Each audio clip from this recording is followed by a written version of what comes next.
सुन रही हो रोशनी जी? जी सर, हो गए। हाँ, रिकॉर्डिंग स्टार्ट कर दीजिए आप। जी सर, कर दिए। हाँ, अब देखो क्या है, मैं ये इसलिए दिखा रहा हूँ, ये देखो आपको हमारी प्लेलिस्ट पर यूट्यूब पर जाएंगे तो प्लेलिस्ट में जाएंगे तो यहाँ ये लेक्चर मिलेंगे। इसमें जी 1 नंबर के लेक्चर से मिलेगा ये लेक्चर, तो ये देखना स्टार्ट करना है। और आपने यदि पहले से देखा है ये यूनिट तो बहुत अच्छा किया है। इसी के आगे ये फर्स्ट यूनिट मैंने पढ़ाया था और फर्स्ट में मैंने सबसे पहले सिलेबस ही समझाया था, सिलेबस ही डिस्कशन इसमें किया है। Mountain Dew। ये सब ऐड वगैरह बहुत आते हैं, आजकल हर कोई जानता है।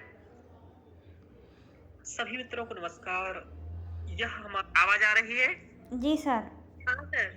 हाँ चलिए, अभी पॉलिटिको सिलेबस को लेकर के मैंने पहले लेक्चर में कुछ अनाउंसमेंट किया था कि मैं अब कंप्लीट चारों जीएस के सिलेबस को यहाँ यूट्यूब पर एकदम निःशुल्क फ्री करवाने वाला हूँ, जिसमें हम लोग इतना है ना, इतना मैथ आपको आता ही होगा। नहीं आता भाई आप लोगों को क्या चला, देखिए संविधान में लिखा है मैंने यहाँ सिलेबस समझाया था आपको, ठीक है। और ये यहाँ लोग इसको नहीं, फर्स्ट यूनिट के लिए मैंने टॉपिक्स बताए थे कौन कौन से टॉपिक्स हैं, इसी को हम लोग आगे करने वाले हैं। संविधान में कितने भाग और ये आपको देख लेने हैं, है ना? Okay sir. तो इस तरीके से आपको क्या करना है, ये फर्स्ट लेक्चर है, इसी तरीके से ये यहाँ 10 लेक्चर कंप्लीट हैं। आज हम लोग जो पढ़ेंगे ये 11वां लेक्चर होगा। तो आप ये फर्स्ट यूनिट का 11वां लेक्चर होगा। हमने यहाँ तक भारतीय संविधान का उद्भव, विकास और उद्भव तक पढ़ा दिया है। इसके बाद जो टॉपिक्स होता है वो होता है भारतीय संविधान की विशेषताएं। क्या होता है? भारतीय संविधान की विशेषताएं। वो आज मैं पढ़ाऊंगा 11वें टॉपिक से, बाकी इसके पहले का मैंने यहाँ पढ़ा दिया है। आपको जहां से मैं पढ़ाऊंगा वहां से समझ में आएगा, और इसके पहले का आपने पढ़ा है तो अच्छी बात है, नहीं पढ़ा है तो आप जानिए, आपको ये पढ़ लेना चाहिए, ठीक है? ओके जी सर। सर। हाँ चलिए, और बाकी ये यूनिट आपकी न्यायपालिका वाली लगभग कंप्लीट हो चुकी है। तो ये लेक्चर आप 16 लेक्चर में हो चुकी है कंप्लीट, तो आप चाहें तो रिवीजन भी कर सकते हैं इसका, बाकी आपके यूट्यूब पर अभी ये पड़ा हुआ है, इसी ध्यान रखिएगा। चलिए, तो हम लोग पढ़ना स्टार्ट करते हैं।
आवाज आ रही है? जी सर। हाँ सर। एक मिनट, इसको मैं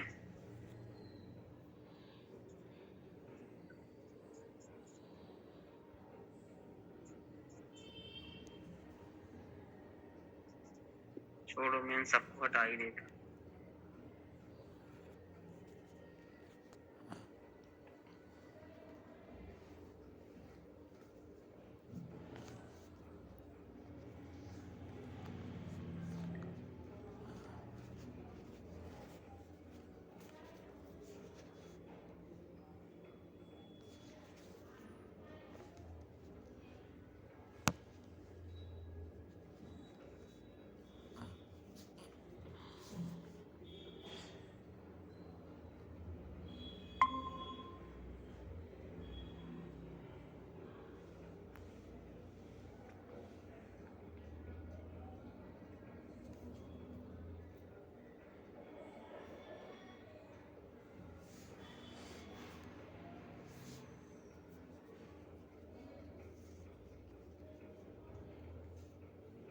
आवाज आ रही है?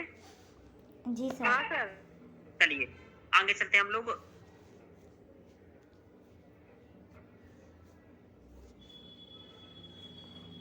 देखिए ये आपका नोट्स है भारतीय संविधान के विकास वाला, और इसके आगे का नोट्स, एक मिनट, ये जो मैं बोल रहा हूँ वो लिख कर के आ रहा है, हाँ हटा दो। चलिए इसके बाद आगे जो हमको पढ़ना है तो वो पढ़ेंगे। ये नोट्स आपको मैंने ग्रुप में शेयर कर दिया है, वहां से ले लीजिएगा।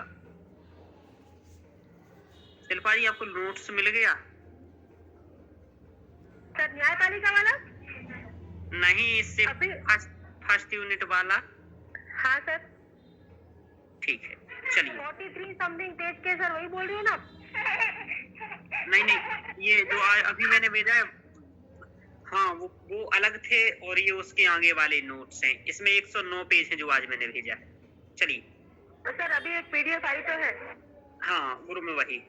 चलिए तो ये क्या है, देखिए आपका यूनिट 1 का 4 है, यानी कि भारतीय संविधान की प्रमुख विशेषताएं इसमें हम लोग पढ़ेंगे कि क्या विशेषताएं हैं। ये आपके सिलेबस का ही भाग है। आपने पहला वीडियो यदि देखा होगा लेक्चर तो समझा होगा इस चीज को, और नहीं देखा है तो देखना स्टार्ट कर दीजिएगा। हाँ सर, देखने स्टार्ट कर दिए सर। हाँ अब देखो क्या होता है। सुप्रिया आप देख रही हो लेक्चर की नहीं देख रही हो? आज क्या पढ़ा सुप्रिया? कुछ पढ़ाई हुई सुप्रिया की नहीं हुई?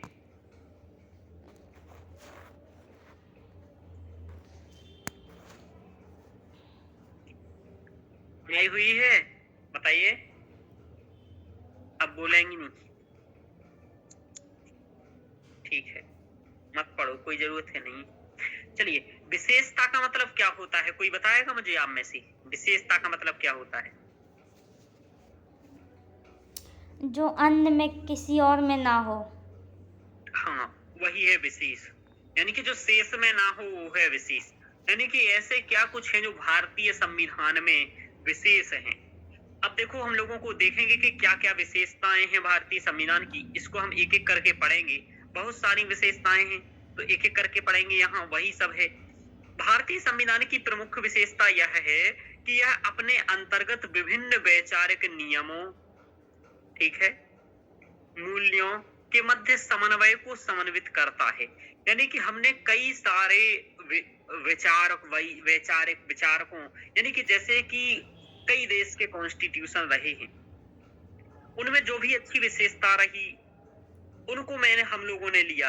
अच्छे मूल रहे, अच्छे नियम रहे, इन सभी को हम लोगों ने अपने संविधान में संकलित किया, और उन सभी के कारण हमारा संविधान एक ऐसा संविधान उभर के आया जो कि हूबहू कहीं नहीं मिलता है। तो यानी कि हमने जो भी हमारे देश के अनुकूल रही विशेषताएं वो हमने कई कॉन्स्टिट्यूशन से ली हैं। कुछ ऐसी भी विशेषताएं हैं जो हम लोगों ने स्वयं सृजित की हैं, तो उन सभी के बारे में हम लोग यहाँ पढ़ेंगे।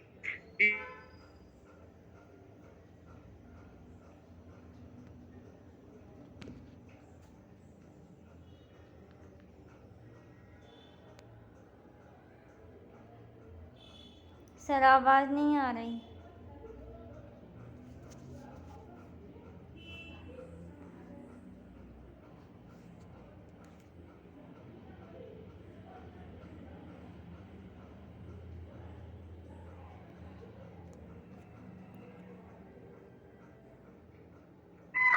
आवाज आ रही है आपको अभी?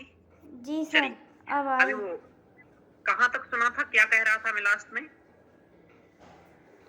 यही सर जो शेष में नहीं है वो विशेष है। ठीक है, फिर मैंने ये बता रहा था यहाँ, फिर मैंने ये बताया था यहाँ कि हम लोगों ने क्या किया है कि कई सारे मूल्यों को ग्रहण किया है कई सारे देशों से। ठीक है, आवाज आ रही है? जी सर।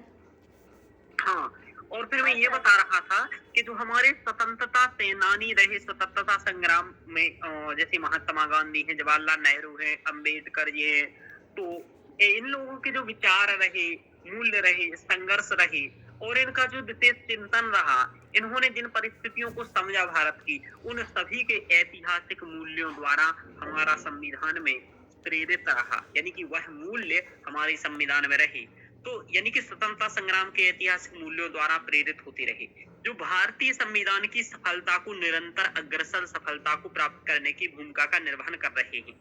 यानी कि आज आप देख रहे हैं हमारा संविधान कब से है, कितना वर्ष हो गया है? 75। लगभग, हाँ, लगभग 75 वर्ष आप मान सकते हैं, 75 वर्ष हो गया है। और 75 वर्ष से भारतीय संविधान निरंतर अभी बना हुआ है। कई सारे देशों में 5-5, 6-6 संविधान बदल चुके हैं तब से 75 वर्ष में, लेकिन भारत का संविधान ये अभी तक चल रहा है, जो कि इसके बेहतर विशिष्टताओं को ही दिखाता है।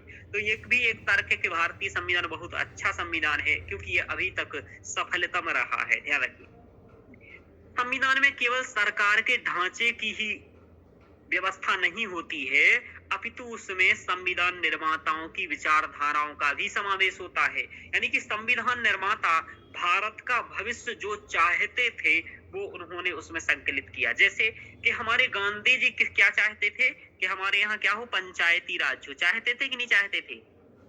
हाँ सर। हाँ, तो इसे किस अनुच्छेद में जोड़ा गया बता सकते हैं क्या? सर अनुच्छेद पहली 243। बात तो इसका उल्लेख नीति निर्देशक तत्व में है, और फिर बाद में क्या हुआ कि 73वें 74वें संविधान संशोधन के माध्यम से हमने क्या किया, पंचायती राज की स्थापना की है। ठीक है, हाँ, सर, तो ये रहा। यानी कि पंचायती राज्य हो, चाहे वो लोक कल्याणकारी राज्य हो, या फिर मौलिक कर्तव्यों की अवधारणा हो, ये सभी जो अवधारणा सर, है, मौलिक अधिकारों की अवधारणा हो। हाँ बोलिए। अनुच्छेद 243 है क्या? हाँ, 243 जी 243, हाँ, जहां तक जी सर। तो ये हम लोगों ने देखा कि यहाँ कई सारी चीजों को हमने यहाँ संग्रहित किया, जैसे आरक्षण का प्रावधान है। तो कुल मिलाकर के ये कि हमारे संविधान में जो संविधान निर्माता है उनकी विचारधाराएं का भी समावेश है। भारतीय संविधान के संदर्भ में यह विशेष रूप से सत्य है, ऐसा के संथानम का कहना है। चलिए और देखते हैं। अब देखिए, भारतीय संविधान की कई सारी विशेषताएं हैं। यहाँ लगभग 15 विशेषताएं हम लोगों ने लिखी हैं, आप देख रहे हैं, और ये विशेषताएं हैं। तो एक एक करके इन विशेषताओं को समझेंगे, और ये आप ये समझिए कि ये विशेषताओं को समझने के संदर्भ में आप एक संविधान के, भारतीय संविधान के समग्र दर्शन करेंगे। क्या करेंगे बोलो? भारतीय संविधान का समग्र दर्शन सर। समग्र दर्शन, ये कि इसमें क्या क्या है, ये सभी इसकी विशेषताओं से आप समझ जाएंगे। आप किसी भी संविधान की विशेषताएं देख लीजिए तो आप आधे से ज्यादा उसकी चीजों को समझ जाएंगे कि क्या है। जैसे पहला, यहाँ लिखित व विश्व का सबसे विस्तृत संविधान है भारत का। नम्य व अनम्य प्रावधानों का अद्भुत सम्मिश्रण है। अब हम एक एक करके ये विशेषताओं को बहुत डीप में पढ़ेंगे यहाँ। ठीक है, चलिए। सबसे पहले विशेषता जो हमारे संविधान की है वो है लिखित एवं विश्व का सबसे विस्तृत संविधान। यानी कि विश्व में इतना विस्तृत संविधान कहीं का नहीं है जितना भारत का है। जैसे मैं आपको बताऊं कि भारतीय संविधान में कितने अनुच्छेद हैं बताइए। यानी कि मूल संविधान में जब संविधान बना था तब कितने अनुच्छेद थे, बता सकते हैं? क्या मालूम है आपको? 395। जी सर, 395 थे। और भाग कितने थे? 22। अनुसूचियां कितनी थी? 8। 8 सर। हाँ, अब आपको ये मालूम हो यदि कि एक भाग में कुछ अनुच्छेद आते हैं, पहले भाग में कितने अनुच्छेद हैं बताएंगे आप?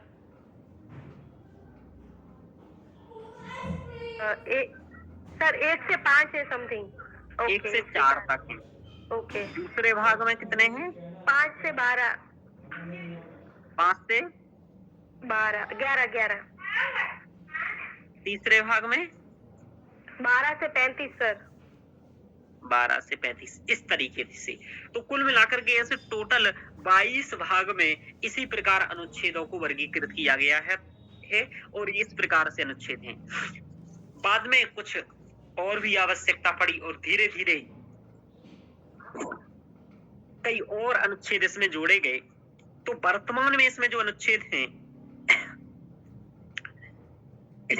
एक मिनट, लगभग 460 के करीब अनुच्छेद हैं और 25 भाग हैं, 12 अनुसूचियां हैं। तो आज ये है स्थिति, यानी कि संविधान में 8 की जगह कितना अनुसूचियां हो गई हैं बोलो? 12 अनुसूची। पहले भाग कितने थे? 22। अब कितने हैं? 25। पहले 25 कितने अनुच्छेद थे? पहले थे 395 अब कितने हैं? 460। हाँ, तो आपको जो ये इतना दिख रहा है ना, इतना अनुच्छेद, इतना विश्व के कहीं भी संविधान में नहीं है। तो इससे सिद्ध है कि हमारा लिखित एवं विश्व का सबसे विस्तृत संविधान है। कई लोगों ने हमारे इस विस्तृत संविधान के बारे में ये कहा कि हमारा विस्तृत संविधान हमारी दुर्बलता है, हमारी दुर्बलता का कारण है। तो ऐसा रुग्णता का कारण है, सर आइवर जेनिंग्स ये बात कहते हैं। तो ये इसकी कई लोग आलोचना भी करते हैं, लेकिन जब से ये संविधान अभी तक बना तब से ऐसी कोई समस्या आई नहीं। ठीक है, चलिए आगे हम करते हैं। भारतीय संविधान विश्व में सबसे विस्तृत होने के विभिन्न कारक हैं। अब बात ये आती है कि इतना विस्तृत है क्यों, आखिरकार बताइए, समझ पा रहे हो? भारतीय संविधान इतना विस्तृत है क्यों? ठीक है, क्योंकि विश्व में और तो संविधान इतने विस्तृत है नहीं, तो भारतीय संविधान इतना विस्तृत हो कैसे गया? समझ पा रहे हो? कुछ कारण बता सकते हो आप? सर समथिंग 60 देशों से सर कुछ कुछ चीजें ली है, तो सर थोड़ा थोड़ा लेते लेते ज्यादा भी तो हो सकता है ना सर। ठीक है, इनका कहना है कि विभिन्न देशों से हम लोगों ने प्रावधान लिए हैं। ठीक है, और बताइए, और रोशनी जी आप बताएंगे क्यों इतना विस्तृत है भारतीय संविधान? सर क्षेत्रफल देश का अधिक है, जनसंख्या अधिक है। क्षेत्रफल अधिक है, कितना है क्षेत्रफल भारत का बताइए? सर 32,87,263 वर्ग किलोमीटर।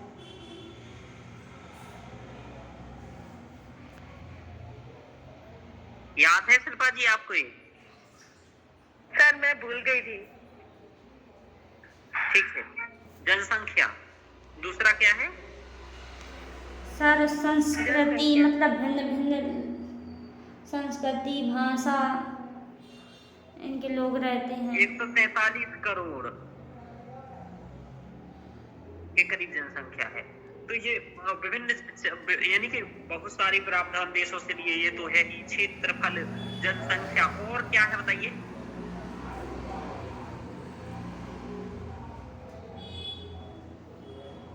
अब देखिए, ब्रिटेन इतना छोटा सा देश है और हमारे भारत में एक राज्य के बराबर ब्रिटेन है।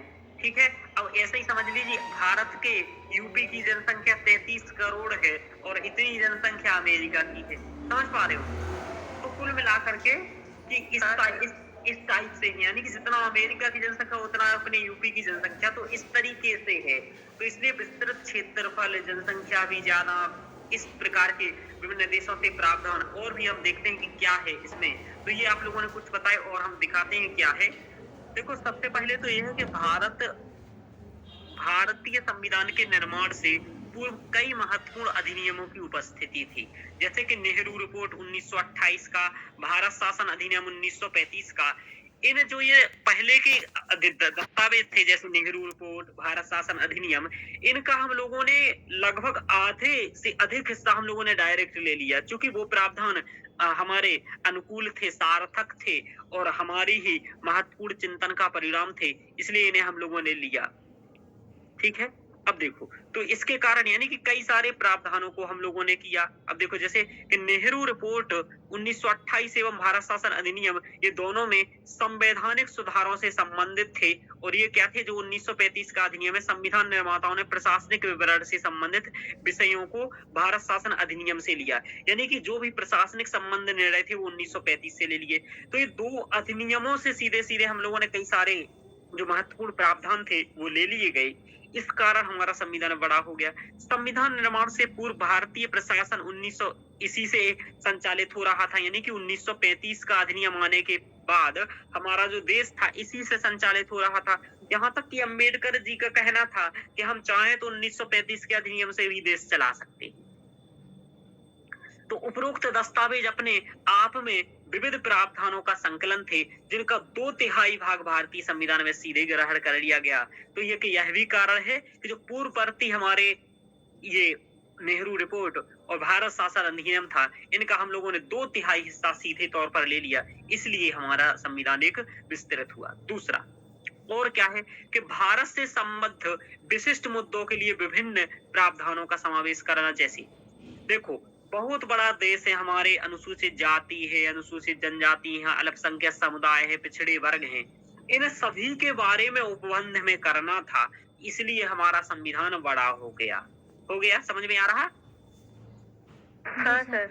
हाँ, और भी कारण हैं। अब देखो कि अमेरिका का जो संविधान है उसमें शुरुआत में 7 ही अनुच्छेद थे, ठीक है, लेकिन भारत के में इतना ज्यादा है। कारण क्या है कि देखो वहां राज्यों का भी अपना अपना संविधान होता है। किसका होता है बोलो? राज्यों का सर।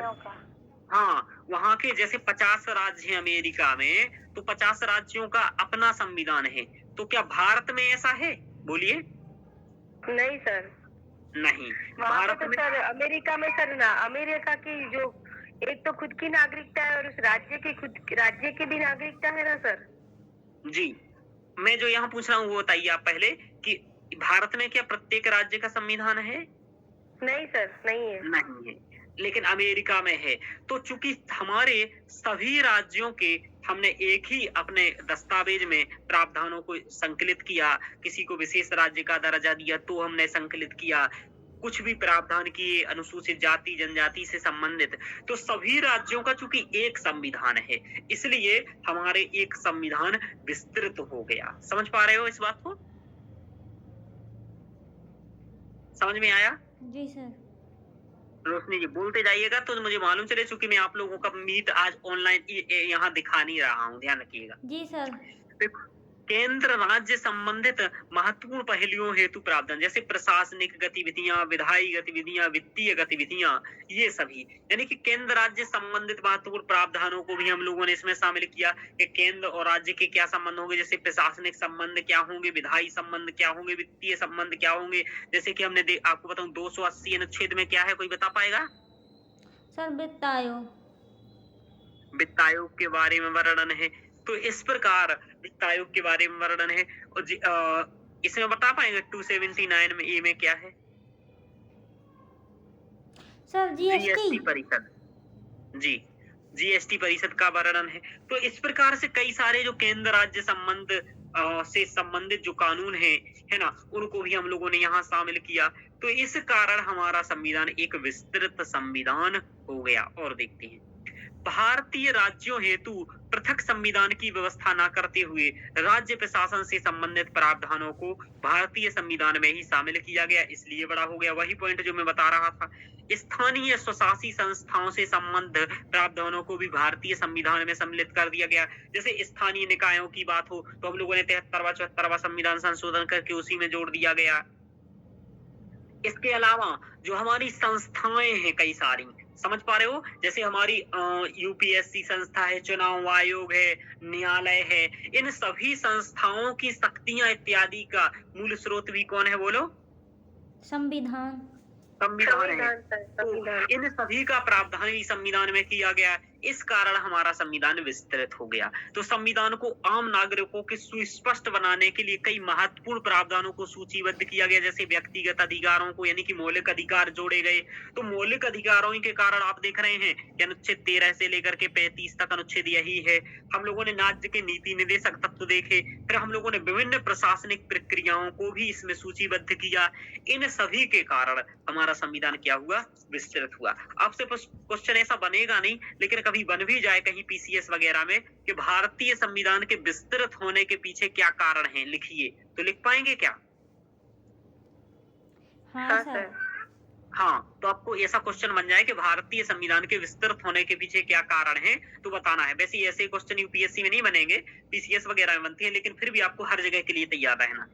संविधान निर्माताओं ने विभिन्न स्रोतों एवं विश्व के अनेक देशों से संविधानों के महत्वपूर्ण प्रावधानों को भारतीय परिस्थितियों के आवश्यकताओं को केंद्र में रखते हुए ग्रहण किया। तो उस कारण भी हमारा संविधान जैसे बड़ा हो गया कि हमने बहुत सारे प्रावधान इधर उधर से लिए हैं और उनको अपने अनुकूल बनाया है। तो ये है भारतीय संविधान। संविधान निर्माताओं के स्वतंत्र चिंतन का परिणाम नहीं है, यानी कि एक मुद्दे को उन्होंने सोचा नहीं है, ठीक है, उनके व्यवहारिक चिंतन का परिणाम है। यानी कि जो व्यवहारिक संभव था 2 साल 11 महीने 18 दिन में, वही उन्होंने कार्य किया। भाई मूलतः चिंतन करके ऐसे बनाए ही नहीं जा सकते थे, और चूंकि पहले ही ऐसे सिद्धांतों का प्रतिपादन हो चुका और अच्छे से देश को चलाया जा सकता है उन नियमों के द्वारा, कानूनों के द्वारा, तो क्यों ही नए कानून सोचो। समझ में आ रहा? जी सर। हाँ सर। और उतना समय भी नहीं। देखिए, अब तो ये कारण है कि भारतीय संविधान विस्तृत हुआ। अब देखो, सर आइवर जेनिंग्स ये कहते हैं भारतीय संविधान के बारे में कि भारतीय संविधान की विशालता संविधान की दुर्बलता है। ठीक है, ऐसा इन्होंने क्यों कहा? ऐसा इसलिए कहा चूंकि संविधान कितना है, बहुत व्यापक है। आप लोगों ने संविधान पढ़ा है? बताइए। मूल संविधान नहीं सर। पढ़ा। नहीं हाँ। सर। नहीं। तो नहीं पढ़ा क्यों? और ना कोई पढ़ सकता है। क्यों? क्योंकि इतना विस्तृत संविधान कौन पढ़ेगा? उसके शब्द भी समझ में नहीं आएंगे, इतना जटिल शब्द हैं। क्या है? इतने जटिल शब्द हैं। तो चूंकि इतना जटिल संविधान हम लोगों ने बना दिया, बोले कि इतना जटिल संविधान है और ऐसी चीजें लिख डाली हैं कि वो ज्यादा दिन तक नहीं चलेगा। यानी कि जो विशाल इतना संविधान कर दिया है, दुर्बलता है, ऐसा आइवर जेनिंग्स को लगता है। ठीक है, लगता था कि बहुत विस्तृत संविधान कोई पढ़ ही नहीं पाएगा इसको ढंग से। ठीक है, ये है। दूसरा, इन्होंने कहा चूंकि इतना विस्तृत है, इतना जटिल है, तो ये भारतीय संविधान क्या है? वकीलों का स्वर्ग है। इसको वकील ही समझ सकते हैं। यानी कि वकील ही समझ सकते हैं। सामान्य लोग समझ पाएंगे क्या संविधान को? बताइए। नहीं नहीं सर। सर। सामान्य जन नहीं समझ सकते, इतना जटिल है उनके प्रावधानों को। तो इसको वकील ही समझ सकते हैं, और वकील जो चाहे, जैसा चाहे वैसा इसका अर्थ निकाल सकते हैं। ध्यान रखिए। तो वकीलों द्वारा प्रस्तुत साक्ष्यों के आधार पर ही न्यायालय निर्णय लेगा। तो यानी कि भारतीय संविधान वकीलों का स्वर्ग है, इसलिए कहा चूंकि ये इतना जटिल है कि इसको सामान्य जन तो समझ ही नहीं पाएंगे। इतना जटिल हो गया है तो इसको वकील ही समझेंगे। और दूसरा ये भी कारण है ऐसा कहने के पीछे कि जो हमारी संविधान सभा थी उसमें कई सारे वकील थे। ठीक है, अधिकतर वकील ही थे, तो उनके ही चिंतन का ये परिणाम था। तो ऐसी बात है, ध्यान रखिए। ऐसे क्वेश्चन भी आपसे बन सकते हैं कि भारतीय संविधान वकीलों का स्वर्ग है, टिप्पणी करें।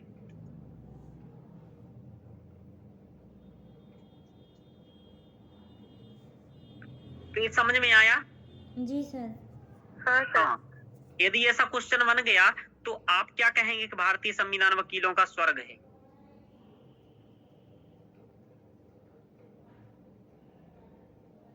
बोलो, आपको लगता है ऐसा? जी सर।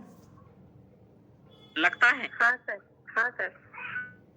तो आप कह देंगे हाँ सच में वकीलों का स्वर्ग है। नहीं सर।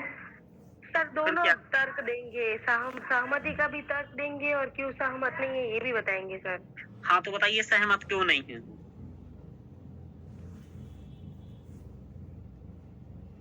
क्या तर्क दोगे?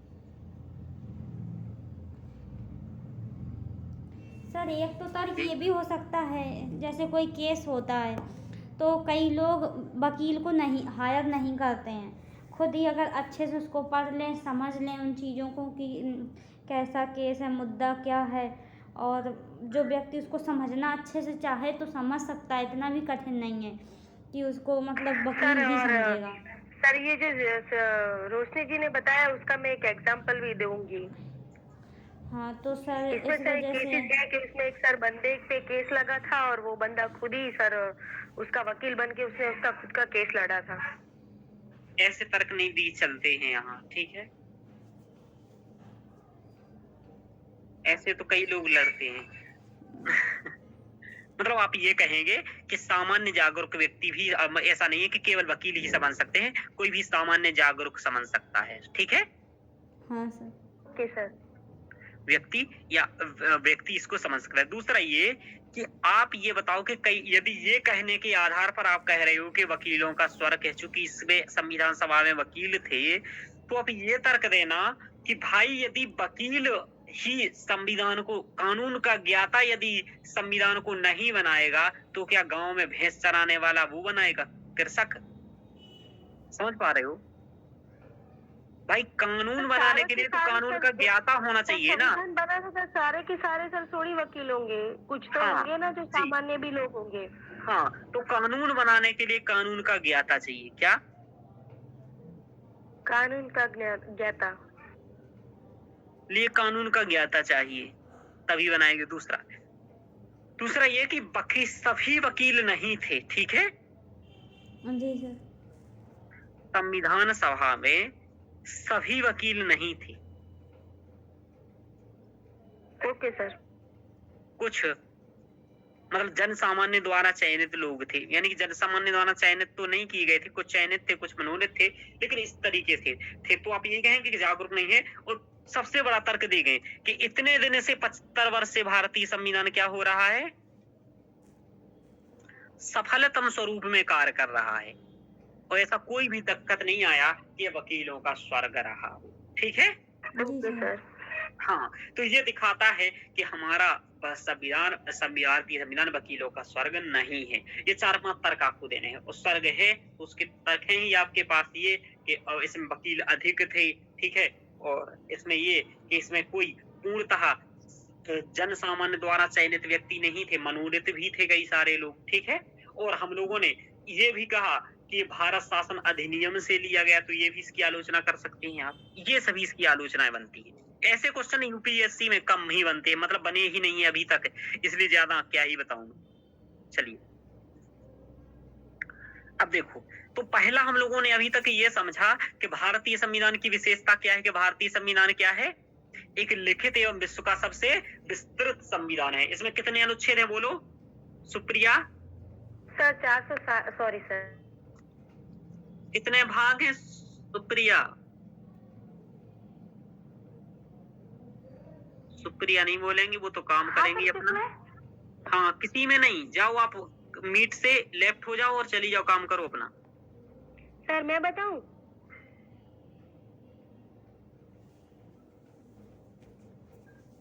चलिए आगे चलते हैं। सर मैं बताऊं? हाँ बोलिए। सर पहले 395 थे और अभी 460 है, और भाग पहले 22 थे और अभी 25 है, और अनुसूची पहले 8 थी और अब 12 है।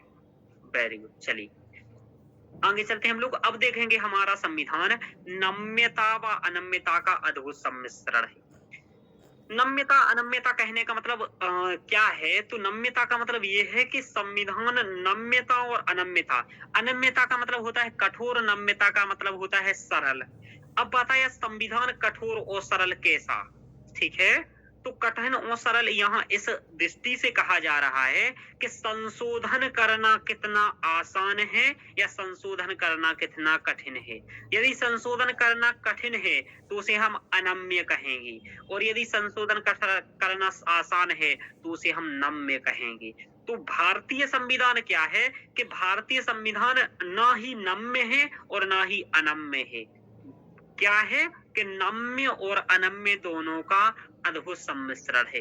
यानी कि कुछ प्रावधान ऐसे हैं जो आसानी से संशोधित किए जा सकते हैं, कुछ प्रावधान ऐसे हैं जो थोड़ा सा जटिलता से संशोधित किए जा सकते हैं, या फिर ऐसा भी कह सकते हैं कि कुछ संशोधन ऐसे हैं जो हम साधारण बहुमत से कर सकते हैं, कुछ संशोधन ऐसे हैं जो हम विशेष बहुमत से करने होते हैं। तो समझ में आ रहा? नम्य प्रावधान होने का मतलब है संविधान के वे प्रावधान जिनमें संशोधन करना सरल हो। तो देखो श्रीलंका का संविधान एक नम्य संविधान है। कैसा संविधान है?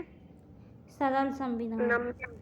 हाँ, यानी कि वहां के संशोधन करना हो संविधान में तो बहुत आसान प्रक्रिया है, ऐसा है ना। और संविधान के वे प्रावधान जिनकी संशोधनीयता जटिल हो, तो अमेरिका के जो भी संविधान है उसे हम क्या कहते हैं? अनम्य संविधान कहते हैं। वहां कुछ भी संशोधन करना हो तो क्या होता है कि विशेष बहुमत की आवश्यकता पड़ती है। अब बात ये आया कि साधारण बहुमत और विशेष बहुमत होता क्या है, समझ में आ रहा? तो मैं एक एग्जांपल के लिए आपको ऐसे बता देता हूँ कि साधारण और विशेष क्या होता है। ऐसा समझ लीजिए आप कि साधारण का मतलब 100 लोग हैं, 100 में से यदि 50 लोग कह दें कि ठीक है संशोधन कर दीजिए, तो ये हो गया साधारण। यदि 100 में से 75 लोगों को कहना पड़े कि अब 75 लोगों के कहने पर संशोधन हो, तो ये हो गया विशेष। तो ऐसा आप मान करके चल सकते हैं यहाँ। बाकी साधारण बहुमत क्या होता है, विशेष बहुमत क्या होता है, वो मैं आगे आपको समझाऊंगा, लेकिन इतना अभी आप समझ सकते हैं, ठीक है? Okay sir. हाँ, तो नम्य संविधान का मतलब क्या हुआ सुप्रिया, बोलो? सर नम्य का मतलब कि कुछ प्रावधान ऐसे हो कि जो जिसमें संशोधन सरल हो, और अनम्य में ऐसे है कि जैसे कि कुछ प्रावधान ऐसे होते हैं कि जिनमें संशोधन करना जटिल हो। जी हाँ, तो सुप्रिया समझ में आया ये बात? हाँ सर। क्या बताइए, समझाइए, नम्य और अनम्य में क्या अंतर है? सर समझाओ। अनम्य में वो जिनमें मतलब प्रावधान करना जटिल हो सर। नम्य मतलब? सर अनम्य का बताया मैंने। हाँ, अनम्य का मतलब? सर जिसमें मतलब प्रावधान करना संविधान की जटिल हो सर, जिनमें प्रावधान मतलब कैसे प्रावधान, जैसे कैसे प्रावधान करना जटिल मतलब? सर मतलब वो क्या, हाँ सर संशोधन वाली, मतलब संशोधन जिनमें करना जटिल हो सर, वो अनन्य वाली प्रावधान। ठीक है, और जिसमें संशोधन करना आसान हो वो नम्य है सर। ठीक है, कैसा संशोधन करना मतलब? संशोधन का मतलब जानती हो क्या होता है?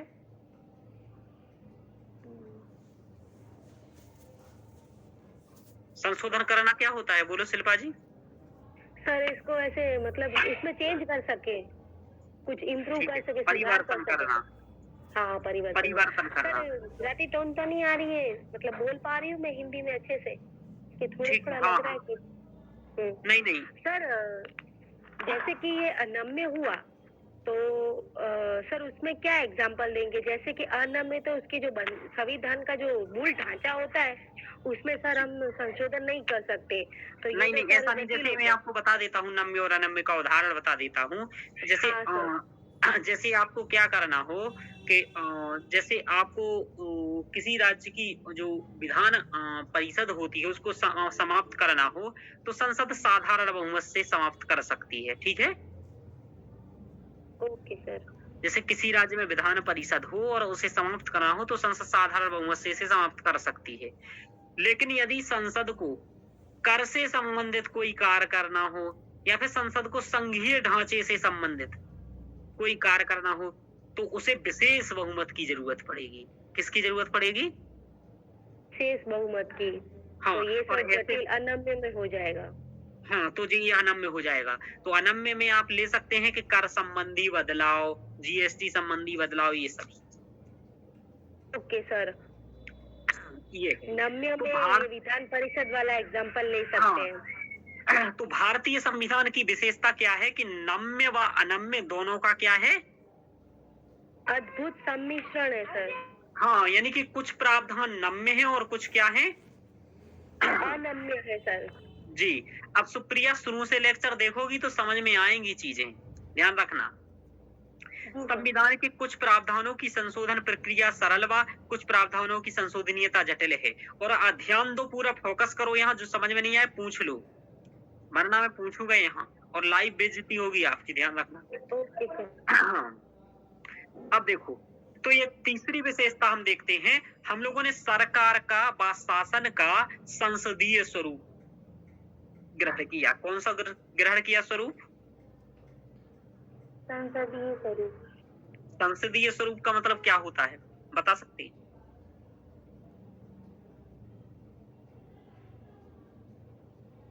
दो प्रकार की प्रणाली होती हैं, एक होती है अध्यक्षीय प्रणाली और एक होती है संसदीय प्रणाली। तो हम लोगों ने संसदीय प्रणाली को चुना जो कि ब्रिटेन की है, और अध्यक्षीय प्रणाली जो कि अमेरिका की है, ध्यान रखो।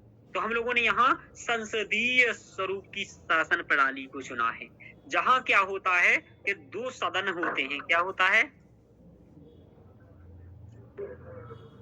दो सदन होते हैं, लेकिन दो सदन तो होते ही हैं, वो तो दुसदनीय व्यवस्था हो गया। संसदीय सरकार क्या होती है, अब मैं आपको थोड़ा सा समझाता हूँ, बहुत ध्यान देना। यहाँ भारत ने ब्रिटेन से वेस्टमिंस्टर प्रणाली को अपनाया, जो कि एक लोकतांत्रिक संसदीय प्रणाली है। इस प्रणाली में क्या होता है कि कार्यकारिणी और विधायिका, कार्यकारिणी विधायिका के प्रति जवाबदेह होती है। सरकार के 3 अंग होते हैं, बता सकते हैं कौन कौन से? कार्यपालिका, न्यायपालिका। जी, वेरी गुड। कार्यपालिका, न्यायपालिका और विधायिका। तो हमारे यहाँ जो कार्यपालिका है वो विधायिका के प्रति जिम्मेदार है। इसका मतलब ये कि कार्यपालिका जो कार्य करती है उसे उस कार्य करने का हिसाब विधायिका को देना होता है। समझ पा रहे हो? ऐसे समझ सकती हो सुप्रिया तुम, है ना शिल्पा जी, कि सुप्रिया जैसे सुप्रिया तुम हो कार्यपालिका और तुम्हारी माताजी हैं विधायिका। तो सुप्रिया तुम जो काम करती हो, तुमने क्या काम किया है ये तुम्हें बताना होता है। ठीक है, किसको बताना होता है? विधायिका। मम्मी को, यानी कि विधायिका को। यानी कि और दूसरी बात कि आप सुप्रिया वही काम करोगी जो कार्य आपको विधायिका द्वारा सौंपे जाएंगे। समझ में आ रहा? हाँ सर। हाँ, यानी कि कानून जो कोई सर और वर्ड होगा विधायिका का? विधायिका का और वर्ड क्यों होगा कोई? मतलब सर कोई सिनोनिम? नहीं, विधायिका मतलब विधायिका ही होगा। ठीक है, ओके सर। फिर इसके इंग्लिश होंगे एग्जीक्यूटिव, लेजिस्लेटिव वगैरह। Okay sir. हाँ, इसका और कोई नहीं होगा। ठीक है, तो विधायिका का विधायिका ही होगा। ठीक है, कार्यपालिका विधायिका, ध्यान रखो।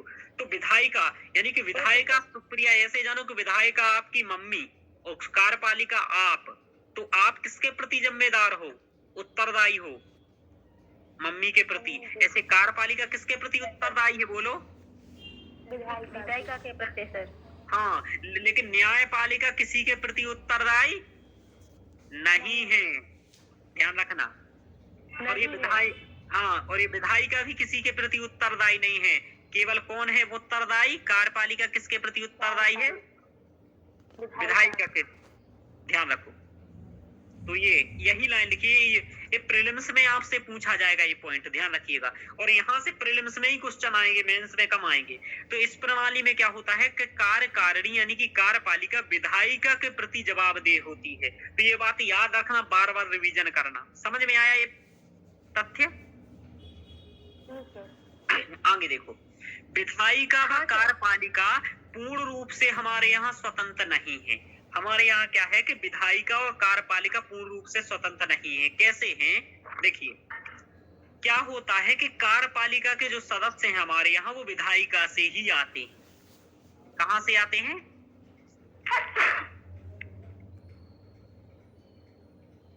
कार्यपालिका के सदस्य विधायिका से आते हैं। जैसे आप क्या करते हो? सांसद को चुनते हो। अभी 2024 किसका है? वो चुनाव किसका है? संसदीय चुनाव है कि नहीं है? बताइए। हाँ सर।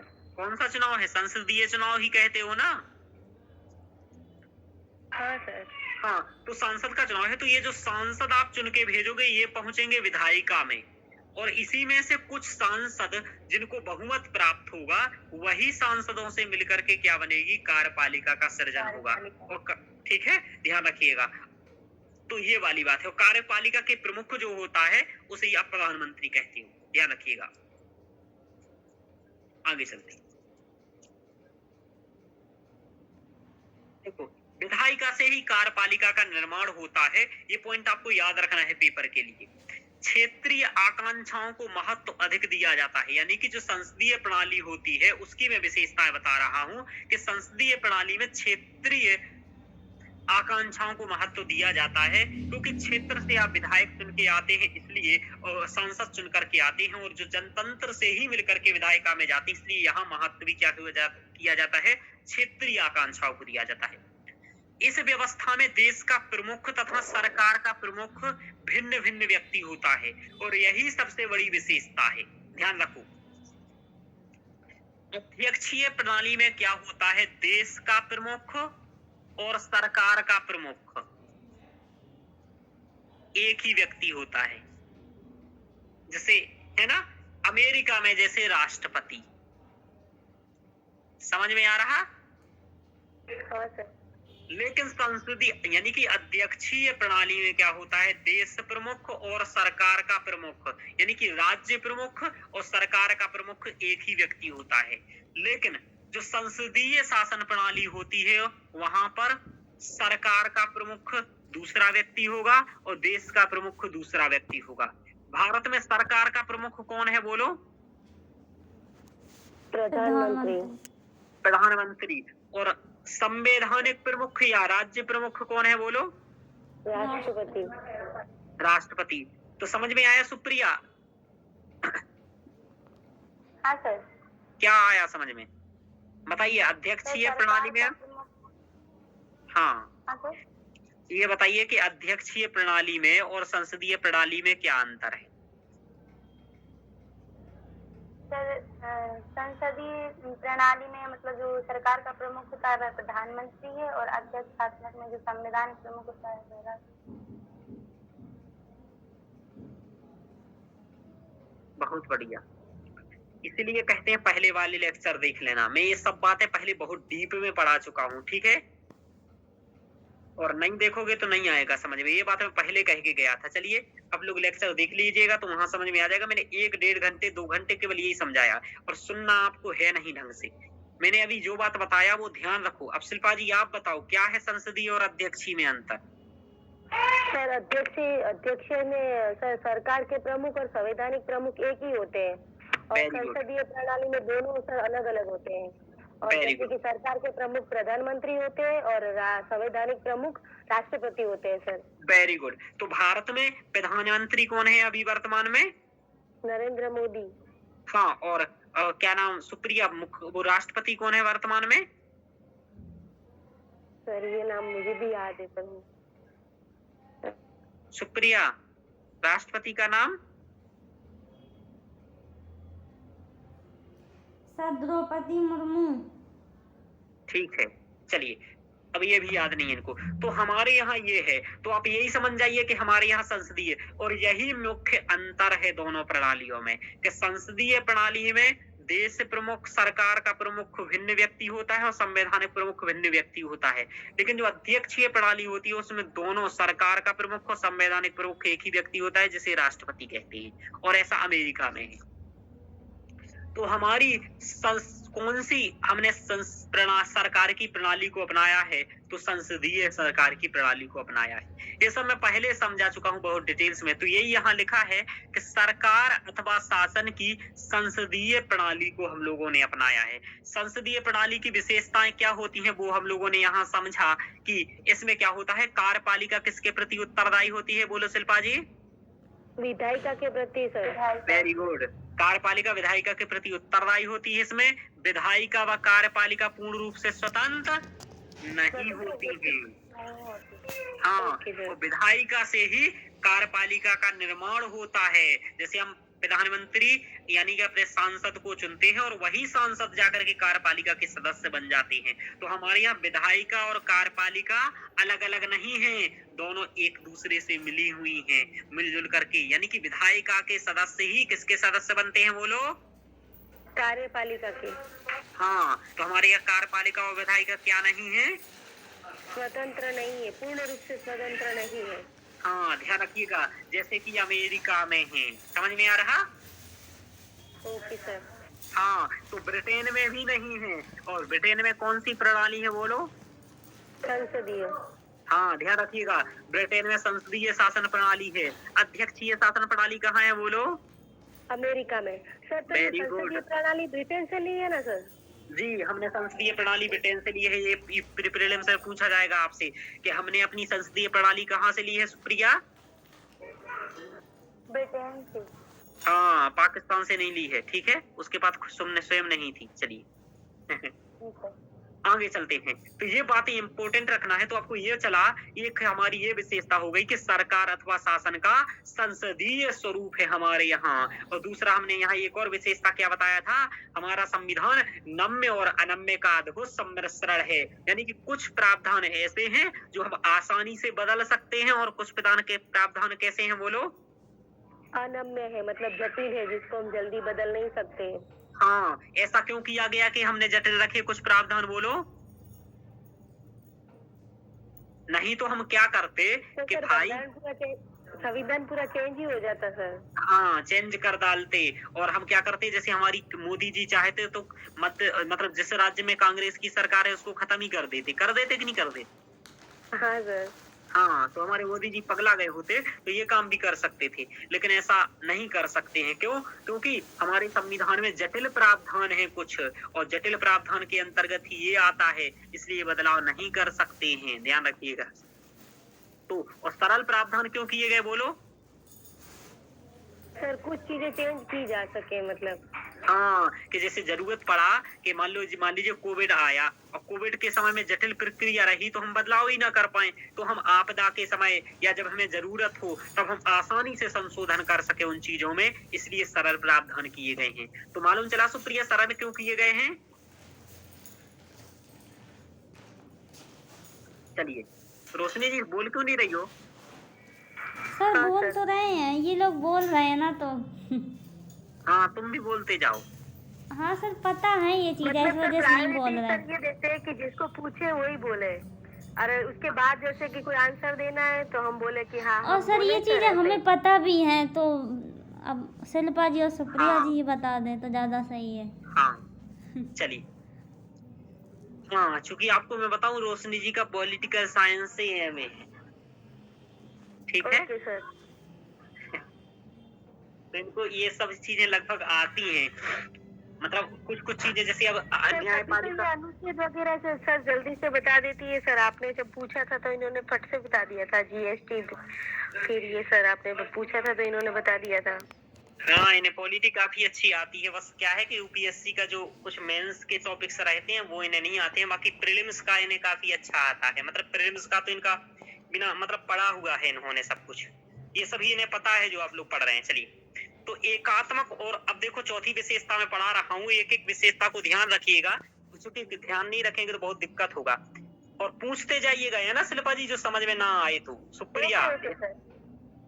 देखो, हम लोगों ने क्या किया कि एकात्मक और संघात्मक विशेषताओं को ग्रहण किया है। क्या किया है हम लोगों ने? एकात्मक और संघात्मक विशेषताओं को सम्मिश्रित किया है। अब बात यह है कि एकात्मक विशेषताएं क्या हैं और संघात्मक, ये भी वैसे मैं पहले पढ़ा चुका हूं लेकिन फिर से बता रहा हूं। एकात्मक व्यवस्था क्या होती है? केंद्रीकरण की व्यवस्थाएं क्या होती हैं? केंद्रीकरण की व्यवस्था। हाँ, सुप्रिय समझते जाओ। और संघात्मक विशेषताएं क्या होती है? विकेंद्रीकरण की व्यवस्थाएं। केंद्रीकरण और विकेंद्रीकरण होता क्या है, इसको मैं सीधा साधा एक सरल शब्दों में समझाता हूँ। सुप्रिया, आपके घर से यदि आपके पिताजी के पास ही सभी पावर रहे, कौन कहाँ जाएगा, सुप्रिया कॉलेज जाएगी या नहीं जाएगी, भैया कहाँ जाएंगे, किस कार्यक्रम में जाएंगे, किस में नहीं जाएंगे, या कोई कुछ क्या करेगा, क्या सब्जी बनेगी, क्या रोटी बनेगी, ये सब कुछ डिसाइड यदि एक व्यक्ति करे तो उसे हम कहते हैं एकात्मक व्यवस्था। क्या कहते हैं? एकात्मक व्यवस्था। हाँ, और लेकिन यदि ये कार्य अलग अलग लोगों को सौंप दिए जाएं, ठीक है, जैसे कि मम्मी कुछ कामों में मम्मी करें, कुछ कामों में पापा डिसाइड करें, तो उसको कहेंगे हम संघात्मक व्यवस्था। तो केंद्रीकरण व्यवस्था यानी कि एकात्मक व्यवस्था, जब शक्ति का केवल मात्र एक ही केंद्र हो। क्या हो बोलो?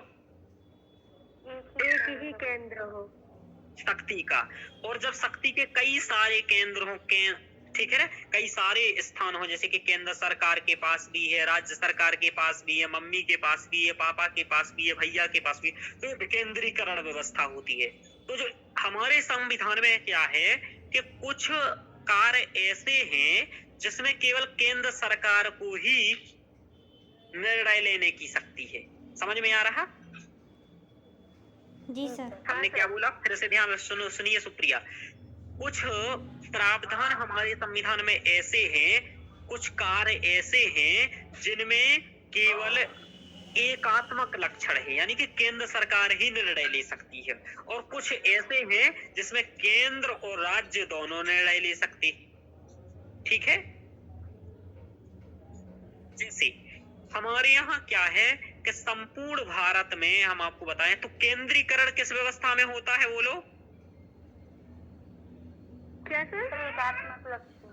वेरी गुड, एकात्मक व्यवस्था में। और संघात्मक व्यवस्था में क्या होता है? विकेंद्रीकरण। विकेंद्रीकरण। और जहाँ विकेंद्रीकरण होता है वहाँ शक्तियाँ किसके पास होती हैं? कई लोगों के पास होती हैं। बताइए किसके पास? राज्य दोनों के पास। हाँ, वेरी गुड। केंद्र के पास भी होती हैं और राज्य के पास भी। लेकिन जहाँ एकात्मक व्यवस्था होती है वहाँ शक्तियाँ किसके पास होती हैं? केंद्र के पास। एक व्यक्ति के पास। हाँ, केवल एक केंद्र एक व्यक्ति समझ लें या केंद्र सरकार समझ लें, ठीक है, ऐसा ध्यान रखिए। तो ये आप लोगों ने समझा मूल बात। यहाँ आगे अब देखो समझो। तो अब हम लोगों को यहाँ ये देखना है कि कौन कौन सी ऐसी विशेषताएं हैं जिसमें केवल केंद्र सरकार निर्णय ले सकती है या एकात्मक व्यवस्था है, यानी कि संपूर्ण देश के लिए केवल एक है। जैसे कि हमारे यहाँ, आप कहाँ की नागरिक हो सुप्रिया? मैंने एक क्वेश्चन पूछा आपसे, आप कहाँ की नागरिक हो सुप्रिया? भारत। जी, वेरी गुड। हम भारत के नागरिक हैं और ऐसे ही लिखा है हमारी प्रस्तावना में, ठीक है ना? तो हम भारत के नागरिक हैं, यानी कि हम मध्य प्रदेश के नागरिक नहीं हैं। समझ में आ रहा? हाँ, यानी कि हमारे यहाँ एकल नागरिकता का प्रावधान है। क्या है बोलो? एकल नागरिकता का प्रावधान है। हाँ, तो भारत में एकल नागरिकता का प्रावधान किया गया है, जो कि भारतीय संविधान के भाग 2 में अनुच्छेद 5 से 11 के बीच किया गया है। तो ये रख लेना है आपको। तो एकल नागरिकता हमारे संविधान की एकात्मक विशेषता है या संघात्मक? बोलो।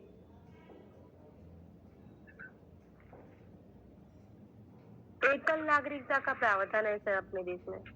तो एकल नागरिकता का प्रावधान एकात्मक व्यवस्था विशेषता है हमारे संविधान की या संघात्मक? विशेषता सर दोनों है, मिश्रण है सर, ये दोनों है। अरे क्या मूर्खता वाली बात कर रहे हो? मैं ये पूछ रहा हूँ, जो एकल नागरिकता का प्रावधान है एकात्मक लक्षण है या संघात्मक? सर एकात्मक। क्यों है एकात्मक? सर ये नागरिकता एक ही है, इसलिए सर ये नागरिकता एक ही नागरिकता है, इसलिए हमारा ये एकात्मक लक्षण है। और जहाँ दोहरी नागरिकता होती है वो संघात्मक लक्षण होता है। जैसे अमेरिका में दोहरी नागरिकता है। क्या है? दोहरी नागरिकता है सर, एक राज्य की और एक देश की। Very good. और हमारे यहाँ क्या एकल लक्षण, एकात्मक लक्षण देखो, संपूर्ण देश हेतु एकीकृत न्यायपालिका का प्रावधान है। हमारे यहाँ के एकीकृत न्यायपालिका है कि नहीं? ऐसे हाँ, वाली। हाँ, सर। राज्यों के अलग तो न्यायालय नहीं है ना? राज्यों के अलग से न्यायालय नहीं है, ध्यान रखिएगा। एकल न्यायपालिका है। समझ में आ रहा? आपके राज्य का न्यायालय आपके राज्य सरकार की बात नहीं सुनेगा, वो हाई कोर्ट की बात सुनेगा, सुप्रीम कोर्ट की बात सुनेगा। समझ में आ रहा? हाँ सर। हाँ, तो हमारी जो एकीकृत न्यायपालिका है एकात्मक लक्षण है या संघात्मक? बोलो। क्या सर? हमारी जो एकीकृत न्यायपालिका है ये एकात्मक लक्षण है या संघात्मक? सर एकात्मक। Very good. तो ये आपको प्रीलिम्स में पूछा जाएगा। 5-7 चीजें नीचे लिख करके देगा और कहेगा निम्नलिखित में से एकात्मक लक्षण हैं। समझ में आ रहा? निम्नलिखित में से संघात्मक लक्षण हैं। तो आपको याद रखना है कि एकल नागरिकता क्या है हमारा? एकात्मक। हाँ, और एकीकृत न्यायपालिका क्या है हमारा? एकात्मक। Very good. न्यायपालिका के अनुच्छेद कहाँ से कहाँ तक वर्णन है हमारे सुप्रीम कोर्ट का? 124 से 124 से 147। हाँ, वेरी गुड। अब देखो, अखिल भारतीय सेवाएं हैं, ठीक है, केंद्र सरकार की सेवाएं हैं। जो आप आईएएस बनने जा रहे हैं, तो इन पर नियंत्रण किसका होता है? राज्य का होता है या केंद्र का? केंद्र सरकार का नियंत्रण होता है। किसका होता है? केंद्र सरकार का। हाँ, तो अखिल भारतीय सेवाएं हमारी एकात्मकता का लक्षण है या संघात्मकता का? बोलो। एकात्मकता का। जी, क्यों? क्योंकि अखिल भारतीय सेवाओं के बारे में केवल केंद्र निर्णय ले सकता है, राज्य नहीं ले सकता।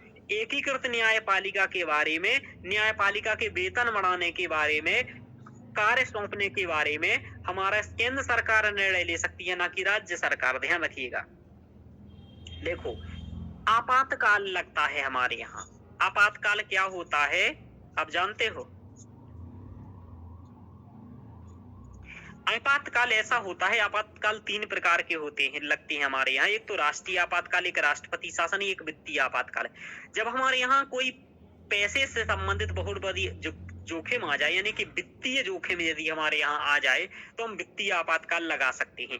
अभी तक वित्तीय आपातकाल एक बार भी नहीं लगा। राष्ट्रपति शासन ऐसा होता है, यदि कोई राज्य सरकार, यदि कोई राज्य सरकार, ठीक है, समझो राष्ट्रपति शासन क्या होता है। यदि कोई राज्य सरकार में संविधान के अकॉर्डिंग नहीं चल रही होती है, संविधान की बात नहीं मान रही होती है, तो वहां राज्यपाल की अनुशंसा पर केंद्र सरकार के द्वारा, राष्ट्रपति के द्वारा राष्ट्रपति शासन लगा दिया जाता है। क्या किया जाता है? राष्ट्रपति शासन लगाया जाता है राष्ट्रपति के द्वारा। कब लगाया जाता है? क्यों लगा दिया जाता है? क्यों लगाया जाता है? मैंने अभी बताया कि जब वहां संवैधानिक आधार पर सरकार ना चल रही हो। किस आधार पर? संवैधानिक आधार पर। हाँ, यानी कि संविधान के आधार पर ना चल रही हो, कुछ उल्टा पुल्टा चला हो, तो राष्ट्रपति शासन लगा दिया जाता है। लेकिन यदि देश के अंदर सशस्त्र विद्रोह हो जाए, क्या हो जाए? सशस्त्र विद्रोह। हाँ, या हमारे यहाँ विदेशी आक्रमण हो जाए, या युद्ध हो जाए, तो इन सभी में राष्ट्रीय आपातकाल लगाया जाता है। तो राष्ट्रीय आपातकाल लगाया जाता है इन परिस्थितियों में, तो राष्ट्रीय आपातकाल लगाया जाता है। ये सभी हम बहुत डिटेल्स में पढ़ाएंगे, अभी हमने बहुत शॉर्ट में बता दिया, लेकिन ये आपको अनुच्छेद रट लेना है कि अनुच्छेद 352 में क्या है? राष्ट्रीय आपातकाल। ये 3 परिस्थितियों में लगाया जाता है। किस किस में? युद्ध में, और क्या बताया था मैंने? सशस्त्र विद्रोह के आधार पर, और बाह्य आक्रमण। ठीक है? Okay sir. हाँ, और राष्ट्रपति शासन कब लगाया जाता है? जब संवैधानिक तंत्र विफल हो चुका हो किसी राज्य में। क्या हो चुका हो? संवैधानिक विफल। संवैधानिक तंत्र विफल हो चुका हो, यानी कि संविधान के अकॉर्डिंग न चला हो। और जब हमारे देश की कहीं वित्तीय स्थिति खराब हो गई हो, तो हम वित्तीय आपातकाल लगाते हैं। ठीक है? इसमें होता क्या है, इसका परिणाम क्या होता है ये लगाने का? सभी शक्तियां केंद्र के पास आ जाती हैं देश की। क्या होता है? केंद्र सरकार मजबूत हो जाती है, शक्तिशाली हो जाती है। अभी केवल इतना ही समझिए। इतना समझ में आया? हाँ सर। बाकी आगे समझ में आ जाएगा, चिंता मत करो। एक दिन पढ़ाऊंगा जब मैं ये टॉपिक्स।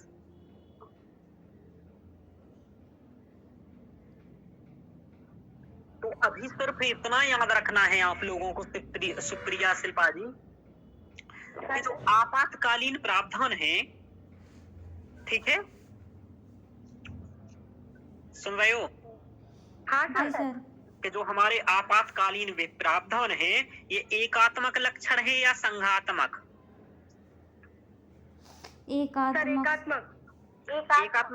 एकात्मक लक्षण क्यों है, बोलो? सर, ये सारी सत्ता जब आपातकाल आ जाता है ना, तो केंद्र सरकार के हस्तक हो जाती है, इसलिए। Very good. क्योंकि सभी शक्तियां केंद्र के पास आ जाती है, केंद्र सरकार शक्तिशाली हो जाती है, इसलिए ये एकात्मक लक्षण है। तो आपसे यही पूछेगा कि कौन कौन से एकात्मक लक्षण हैं। तो देखो, एकल नागरिकता, एकीकृत न्यायपालिका, आप अखिल भारतीय सेवाएं, आपातकालीन प्रावधान, ये सब क्या है? ये एकात्मक लक्षण। और सर, एकल संविधान। Very good.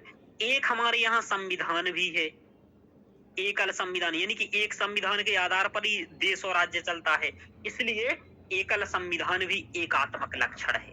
ठीक है? समझ में आया? हाँ सर। चलिए देखो, केंद्र सरकार के एजेंट या हित रक्षक के रूप में राज्यपालों की नियुक्ति। तो हमारे यहाँ जो राज्यपाल की नियुक्ति की जाती है, वो कौन करता है, बोलो? राष्ट्रपति। और राष्ट्रपति कौन सी सरकार के अंतर्गत आता है? केंद्र सरकार के अंतर्गत। किसके अंतर्गत आता है? केंद्र सरकार के अंतर्गत। इसका मतलब ये कि राज्यपाल भी किसका एक व्यक्ति है? केंद्र सरकार का। तो राज्यपाल भी जब केंद्र सरकार का व्यक्ति है, तो केंद्र सरकार का ये व्यक्ति हुआ, तो ये एकात्मक हुआ, केंद्र सरकार की शक्ति हुई कि नहीं हुई? हाँ सर। हाँ, तो ये राज्यपालों की नियुक्ति भी क्या कहलाएगी? एकात्मक लक्षण। क्या कहलाएगी? एकात्मक लक्षण। हाँ, तो आपसे प्रीलिम्स में यही पूछा जाएगा कि कौन कौन से एकात्मक लक्षण हैं, और ये एकात्मक लक्षण क्यों है बताइए, क्योंकि यहाँ किसके पास शक्ति है बोलो? एक व्यक्ति के पास होती है, केंद्र Very सरकार good. के पास। हाँ, तो यदि आप लोग पार्टिसिपेट करोगे ना क्लास में तो एक एक चीज समझ में आएगी, चिंता मत करो, ये प्रीलिम्स में ही पूछा जाएगा आगे चल के। Okay sir. अब देखो, अब हम लोग समझेंगे संघात्मक लक्षण, और संघात्मकता में क्या होगा कि शक्तियां किस किस के पास होंगी बोलो? केंद्र और राज्य दोनों के पास। वेरी गुड, केंद्र और राज्य दोनों के पास होंगी। जैसे शक्तियों का विभाजन दोहरी सरकारों के मध्य, पहली बात तो हमारे यहाँ एक केंद्र सरकार का होना और राज्य सरकार का होना क्या कहला, कौन सा लक्षण है? संघात्मक लक्षण। एक तो केंद्र सरकार है, केंद्र सरकार का प्रमुख कौन है, अब मतलब केंद्र सरकार का प्रमुख अभी आपका प्रधानमंत्री कहलाता है, और राज्य सरकार का आपका प्रमुख क्या है? राष्ट्रपति।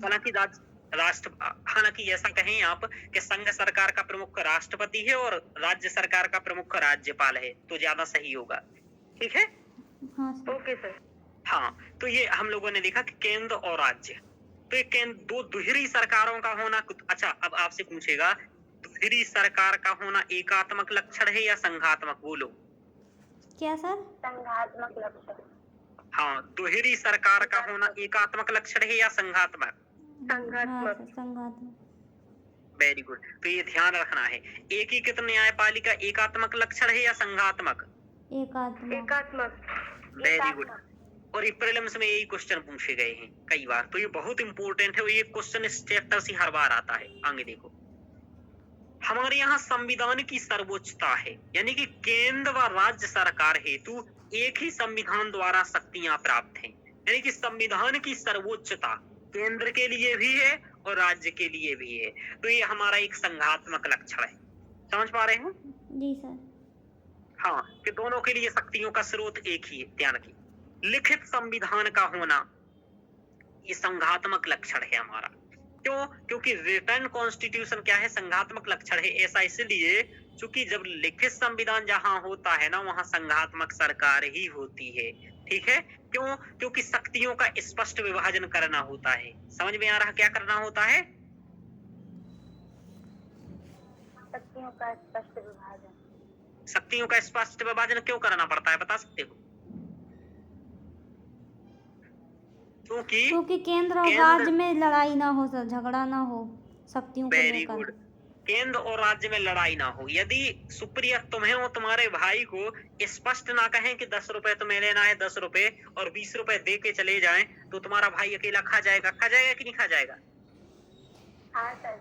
हाँ, तो तुम्हें कैसे मिलेगा? इसलिए जरूरी है कि लिखित हो सब कुछ, स्पष्ट हो। तो इसलिए क्योंकि लिखित होता है तो क्या, इसलिए स्टाम्प पर लिखवाते हैं। लिखवाती हो सुप्रिया कभी कभी तुम? लिख पाया तो नहीं है। हाँ, जैसे मेरी मम्मी मुझसे कहती है मैं तुम्हें 1 लाख रुपए दूंगी, तो मैं कहता हूँ स्टाम्प पर लिखो, तुरंत मैं स्टाम्प लेकर के आ जाता हूँ। तो ये इसलिए, समझ में आ रहा? तो ये इसलिए क्योंकि लिखित रहेगा तो फिर बाद में बदल नहीं पाएंगे, तो ये है। तो लिखित संविधान, संविधान की अनम्यता यानी कि जटिल संशोधनीयता भी संघात्मक लक्षण है। क्यों है? देखो, यदि सरलता से संशोधन कर सकते हैं, कर लेगी संविधान में। अच्छा, संविधान में राज्य सरकार संशोधन कर सकती है क्या, बोलो सुप्रिया? हाँ सर। संविधान में राज्य सरकार संशोधन कर सकती है क्या? नहीं सर। हाँ सर। नहीं सर, कभी नहीं कर सकती है, ठीक है? ध्यान रखना। क्यों सर? क्योंकि संविधान में संशोधन करने का अधिकार केवल केंद्र सरकार का, ठीक है? ध्यान रखिएगा, संसद के द्वारा ही किया जा सकता है। ध्यान रखिए, केंद्र सरकार मतलब संसद, ठीक है? सर ऐसे बोल सकते हैं ना कि जैसे मेरे पापा मुझे काम दे सकते हैं पर मैं मेरे पापा को काम नहीं दे सकती। हाँ, ऐसा ही मान लो। संविधान की अनम्यता यानी कि जटिल संशोधनीयता है। अच्छा, जटिल संशोधनीयता क्यों अपनाई हमने, बोलो? कि संविधान में अनावश्यक बदलाव ना किया जाए। समझ में आ रहा? हाँ सर। मोदी जी राज्य को खत्म ही ना कर दें, नहीं तो वो दिल्ली मुल्ली को कहेंगे यूटी म्यूटी खत्म करो, दिल्ली को मध्य प्रदेश में मिला लो। समझ में आ रहा? ऐसा भी कुछ कह सकती है। ध्यान रखना। तो न्यायालयों का प्राधिकार यानी कि केंद्र व राज्यों के विवाद समाधान के लिए न्यायालय है हमारे यहाँ। कौन है? न्यायालय। हाँ, और संविधान का व्याख्याकार कौन है? न्यायालय है। तो ये कौन सा हमारा लक्षण है? ये हमारा संघात्मक लक्षण है, ध्यान रखो। तो ये हमारे संघात्मक लक्षण है और ये एकात्मक लक्षण है। चलिए, तो ये हम लोगों ने देखा एकात्मक और संघात्मक विशेषताओं का भारतीय संविधान क्या है, अद्भुत सम्मिश्रण है। उदाहरण में आप पेपर में एक एक बात याद रखिएगा। समझ में आ रहा? जी क्या करेंगे? एक एक तथ्य याद रखेंगे। समझ में आया इतना? जी सर। चलिए, देखो हमारे संविधान में अगली विशेषता क्या है?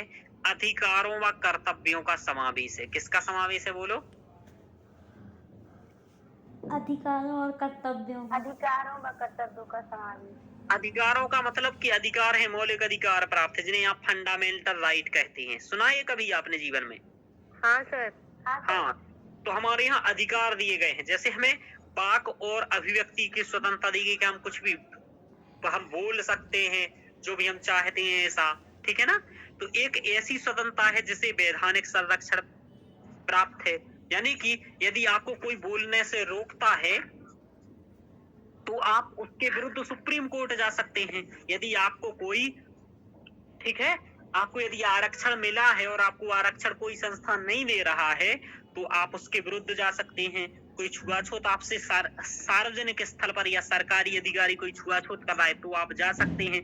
तो कुल मिलाकर के कि हमारे पास कई सारे मौलिक अधिकार हैं। आपको, जैसे आप किसी धर्म को मानते हो, आपको धर्म को मानने से कोई मना कर रहा है तो भी आप सरकार के पास जा सकते हो। समझ में आ रहा? समझ में आ रहा? तो ऐसे कई सारे अधिकार आपको दिए गए हैं। वो अधिकारों के बारे में बहुत डिटेल्स में पढ़ेंगे। तो ये यानी कि हमारे यहाँ अधिकार प्रदान किए गए हैं हम लोगों को। समझ में आ रहा है सुप्रिया? हाँ सर। हाँ, अब आपको 1 से 10 तक लेक्चर देखे होते तो अधिक मौलिक अधिकार भी आपको याद हुए होते कि नहीं रोशनी जी, बताइए? हाँ सर, हुए होते। हाँ, क्योंकि मैंने पढ़ा दिए हैं। मौलिक अधिकार भी पहले ही पढ़ा मौलिक चुका। अधिकार और सर नीति निर्देशक तत्व और मूल सब मालूम कर्तव्य, होता। हाँ, पूरी सब कुछ मालूम प्रस्तावना होता सब यदि 1 से पढ़ा 10 दिया। लेक्चर तक देखे होते आपने। देखिएगा, है ना? चलिए, 2-3 बार देखेंगे नहीं तो रिवीजन समझ में। करवाए हैं सर।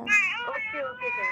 हाँ, चलिए, और हमें तो देखो, एक तो मौलिक वैधानिक अधिकार, दूसरे संवैधानिक अधिकार हैं। ये ऐसे अधिकार हैं जिनका वर्णन संविधान के विभिन्न प्रावधानों के माध्यम से किया गया है। जैसे अनुच्छेद 12 से 15 तक हमें मूल अधिकार प्रदान किए गए हैं। देखो, मौलिक कर्तव्य तो हमारे आपको याद रख करना है कि मौलिक कर्तव्य कहाँ से कहाँ तक है, हमारे मूल अधिकार कहाँ से कहाँ तक है। अनुच्छेद 12 से 35 तक। ये 15 लिख दिया गया है, 35 है, ध्यान रखिएगा। Okay sir. चलिए, मौलिक कर्तव्य क्या है कि सरकार द्वारा निभाए जाने वाले कर्तव्य। यानी कि मौलिक कर्तव्य सरकार द्वारा निभाए जाने वाले कर्तव्य नहीं है, गलत लिखा है। ये नीति निर्देशक तत्व हैं।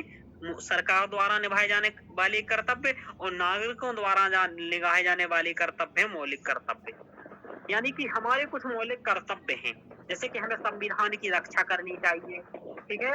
हमारे जो स्वतंत्रता सेनानी रहे हैं, जैसे महात्मा गांधी, जवाहरलाल नेहरू या अम्बेडकर या अन्य, तो इन सभी के प्रति हमें आदर सम्मान का भाव रखना चाहिए, ऐसा। तो ये हमारे मौलिक कर्तव्य हैं। और राज्य के नीति निर्देशक, हाँ बोलिए। और जो नीति निर्देशक तत्व हैं ये सरकार के मौलिक कर्तव्य है एक तरीके से, कि सरकार को निभाने चाहिए। मौलिक कर्तव्य है कि सरकार को निभाने चाहिए, जैसे कि सभी को निःशुल्क कानूनी सहायता प्रदान करना। समझ में आ रहा? हाँ सर। तो सरकार का कर्तव्य है कि सरकार सभी को निःशुल्क कानूनी सहायता करवाए, है ना। समान कार्य के लिए समान वेतन का प्रावधान। समझ में आ रहा? हाँ सर, सही तो लिखा है फिर तो। हाँ, सही लिखा है ना ये तो। हाँ सर। सरकार द्वारा निभाए जाने वाले कर्तव्य नीति निर्देशक तत्व, नागरिकों द्वारा निभाए जाने वाले मौलिक कर्तव्य। तो आगे जाकर के मैं आपको राज्य के नीति निर्देशक तत्व पढ़ाऊंगा और फिर आगे मौलिक कर्तव्य भी पढ़ाऊंगा। बहुत डीप में पढ़ाऊंगा, संक्षिप्त में तो कई बार पढ़ा चुका हूँ। तो आपको अभी ये आपको मालूम चला मैंने क्या कहा था। आज आपको